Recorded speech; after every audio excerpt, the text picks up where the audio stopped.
L'entretien du jour sur Radio Semnose, Fabrice Henriot. L'entretien d'aujourd'hui va très certainement intéresser les personnes qui s'interrogent sur leur parcours professionnel, l'orientation de leur projet en la matière. C'est à travers un parcours de formation, plus particulièrement nommé Boomerang, que nous allons aborder ensemble cette question. Et j'ai le plaisir d'accueillir aujourd'hui Blandine Beau et Orphélie Cardin, co-créatrices d'un parcours qui s'appelle justement Boomerang. Bonjour à toutes les deux. Bonjour. Bonjour. Bienvenue au micro de Radio Semnose aujourd'hui.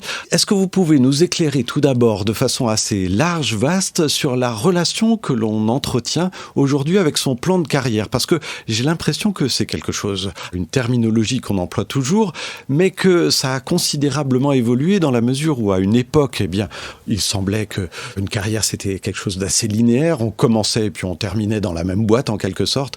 Aujourd'hui, c'est plus du tout la même chose. Alors je ne sais pas qui se lance entre Blandine et Orphélie, mais j'ai l'impression que c'est Orphélie qui va nous préciser tout cela. Le plan de carrière, comment ça se traduit? Effectivement, il y a quelques années ou dans les générations passées, c'était un job et on poursuivait ça toute notre vie. Aujourd'hui, énormément de choses ont changé et encore plus maintenant avec la nouvelle génération qu'on appelle un peu switcher. Et donc, comment aujourd'hui ça se traduit? C'est plus de, en tout cas nous, comment on le visionne, comment on l'imagine, c'est plus de se dire qui on est, qu'est-ce qui nous anime, pour savoir qu'est-ce qu'on peut faire. On va choisir un job à un moment donné de notre vie, c'est très peu possible qu'on finisse avec à la fin de notre carrière. On change énormément de travail, on vit de choses différentes, on évolue avec la vie, avec les choses personnelles de la vie. Et donc c'est d'aller travailler qui je suis pour savoir ce que je peux faire et ce que je veux faire.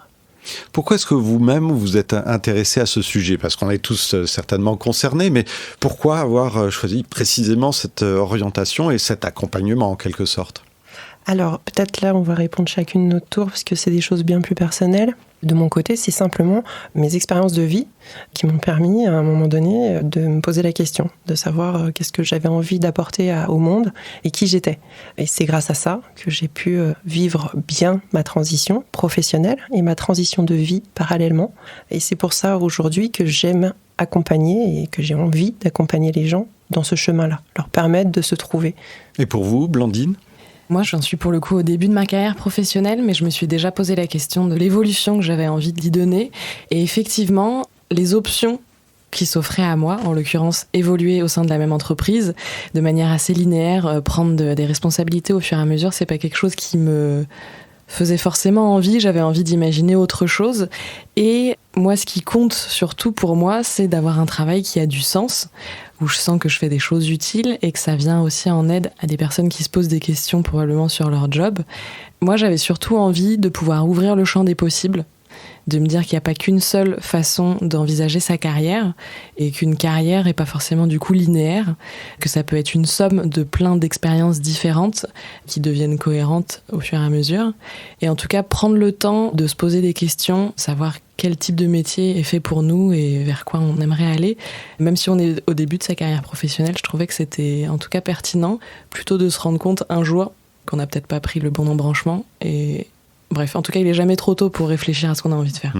Bon, je crois qu'il y a des moments où on se pose cette question, oui, avec des temps renouvelés, enfin, à plusieurs reprises, en tout cas, c'est ce que je veux dire. Alors, Boomerang, ce que vous proposez, ce pourquoi vous vous êtes associés, c'est un parcours en bilan de compétences en particulier, que vous présentez comme étant de nouvelles générations. Et je crois que le décor, il est déjà planté. On comprend en quoi ces nouvelles générations.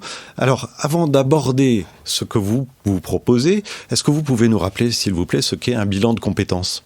Un bilan de compétences, du coup, c'est l'occasion. Ça s'adresse déjà donc à des personnes qui se posent des questions sur leur job, qui ont envie de faire un point sur leur carrière, qui ont envie de définir leur prochaine étape professionnelle et qui ont envie du coup de s'octroyer ce temps-là, de se poser des questions donc avec un formateur ou avec un coach. Orphélie ? Habituellement, le bilan de compétences, c'est en individuel. Effectivement, comme l'a dit Blandine, c'est prendre le temps de faire le point, de faire le bilan, comme le nom l'indique, de faire le bilan sur ses compétences et expériences professionnelles. Le bilan de compétences est réglementé puisqu'il est finançable par le CPF ou les OPCO, etc. Donc, il dure 24 heures. Voilà, dans les grandes lignes, ce qu'est un bilan de compétences.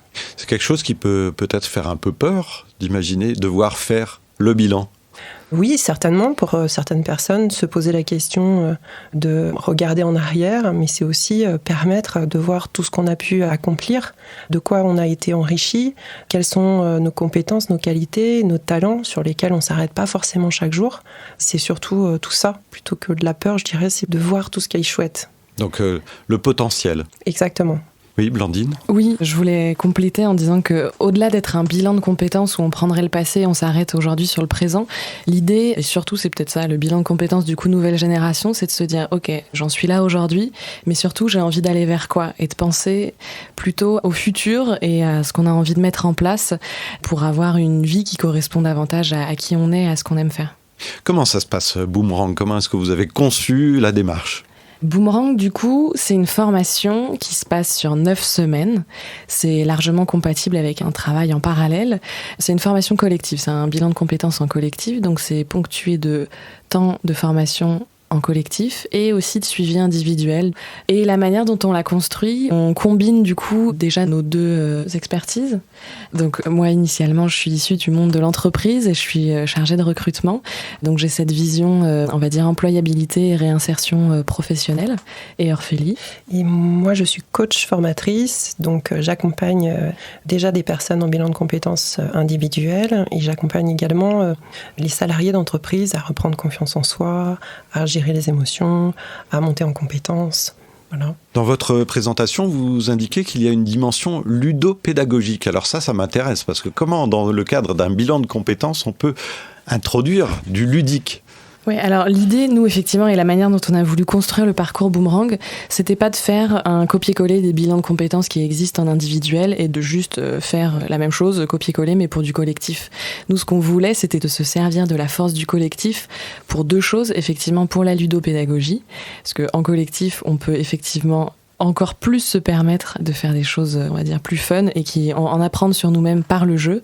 Et on voulait aussi se servir de la force du collectif, notamment pour les prises de conscience que ça permet, de par des échanges, de par des prises de conscience, donc de par des discussions, des rebonds, etc. Et du coup, en plus, oui, ce qu'on a voulu faire en créant le parcours Boomerang, c'est que la réponse vienne des gens. Que la réponse, c'est-à-dire qu'est-ce que j'ai vraiment envie de faire, qu'elle émerge des gens, qu'elle émerge des discussions, et en tout cas de poser une graine de réflexion. On n'avait pas forcément envie de faire du bilan de compétences classique qui est vous répondez à des tests de personnalité et la réponse arrive de par ce test. L'idée, c'était plutôt de s'octroyer du temps et du temps d'échange pour que la réponse vienne des gens eux-mêmes. Et c'est pas forcément une réponse transcendante qui va définir l'ensemble de votre avenir, mais en tout cas au moins un petit réajustement pour enclencher votre transition vers juste votre future étape professionnelle.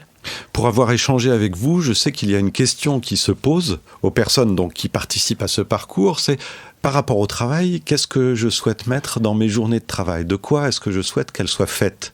Comment est-ce que vous amenez les personnes à réfléchir à cette question-là et à répondre pour elles-mêmes, en fait ? Peut-être la première question, c'est de savoir qu'est-ce qu'il y a dans une journée. C'est déjà de faire le bilan de ce qui se passe dans leur journée et ensuite de vérifier ou en tout cas d'amener les gens à réfléchir à qu'est-ce qu'ils aiment faire dans leur journée, qu'est-ce qu'ils aiment moins, qu'est-ce qui les anime plus que les autres. Et puis le fait d'échanger avec d'autres, c'est aussi permettre des échanges d'expériences. Et donc bien évidemment, il y a énormément de réflexions qui se produisent et dans le moment de la formation, mais surtout après. Alors, on ne va pas pouvoir tout dire évidemment aujourd'hui, mais le mieux, c'est de participer à ces moments-là et vous organisez en particulier des ateliers qui permettent de découvrir la démarche, c'est ça ?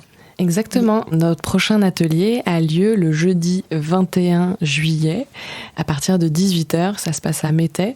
Vous pouvez retrouver toutes les infos pour participer du coup à l'atelier sur notre page LinkedIn qui s'appelle Boomerang-Annecy. Donc c'est par ce biais-là que l'on peut s'inscrire ? Oui, et on peut aussi s'inscrire en nous téléphonant au 06 62 43 92 87. Sur votre page LinkedIn, j'imagine qu'il y a des informations qui permettent d'en savoir sans doute encore un petit peu plus, et puis de savoir comment vous contacter par conséquent. Alors je rappelle qu'il faut que vous cherchiez donc sur LinkedIn, pour ceux qui sont déjà connectés, Boomerang-Annecy. Vous trouverez là donc cet organisme qui vous propose l'accompagnement en parcours professionnel, donc, et puis le numéro de téléphone qui vient d'être donné, le 06 62 43 92 87. C'est bien ça ? Oui. Ces ateliers et ce parcours Boomerang, à qui s'adresse-t-il ? Alors, les ateliers comme le parcours Boomerang s'adressent à tout le monde. À partir de 18 ans, à partir du moment où on est en réflexion sur sa carrière, sur quel job, ça peut être des personnes qui sont en recherche d'emploi, ça peut être des personnes qui sont mal dans leur métier actuel, mais ça peut être aussi tout simplement des personnes qui ont envie de faire le point sur leur carrière. Savoir où ils en sont et si c'est OK ou s'ils veulent voir si d'autres possibles sont possibles. Donc c'est ouvert vraiment à tous, en fait. Exactement. Est-ce que l'ensemble est gratuit ? J'imagine que non. Les ateliers, oui. Mais ensuite, le parcours Boomerang, évidemment, puisqu'il est pris en charge, en l'occurrence, par le CPF. Alors donc effectivement les ateliers, notamment celui du 21 juillet, sont gratuits. L'idée c'est de vous faire une petite mise en bouche et de vous présenter du coup la manière dont on travaille, de vous donner aussi plus d'éléments sur le parcours Boomerang et de vous laisser expérimenter la force du collectif. Ensuite le parcours en lui-même est évidemment du coup payant puisqu'il s'agit d'une formation et c'est finançable par le CPF. Et on revient donc à cette dimension très ludique que vous souhaitez avoir au sein de la formation. Exactement, qui sera traduite déjà dans les ateliers. Donc vous pourrez expérimenter ce qu'est la ludopédagogie en collectif. Vous pourrez en savoir plus donc à travers l'atelier qui aura lieu le jeudi 21 juillet. Et puis sinon, le parcours en lui-même, le bilan de compétences, il se déroule sur 9 semaines, si j'ai bien retenu. Exactement. Blandine Beau, Orphélie Cardin, je vous remercie beaucoup d'avoir partagé tout cela avec nous. Je pense que ça intéressera un certain nombre de nos auditeurs parce que ce sont des questions que l'on se pose de toute façon à tout moment quand on est dans un parcours professionnel. Alors peut-être qu'on y est très bien, mais peut-être qu'il y a aussi le désir d'évolution. Merci pour cet échange aujourd'hui et puis quelque chose me dit qu'on se retrouvera sans doute sur l'antenne de Radio Semnoz un de ces jours. Merci beaucoup. Merci. Bonne journée.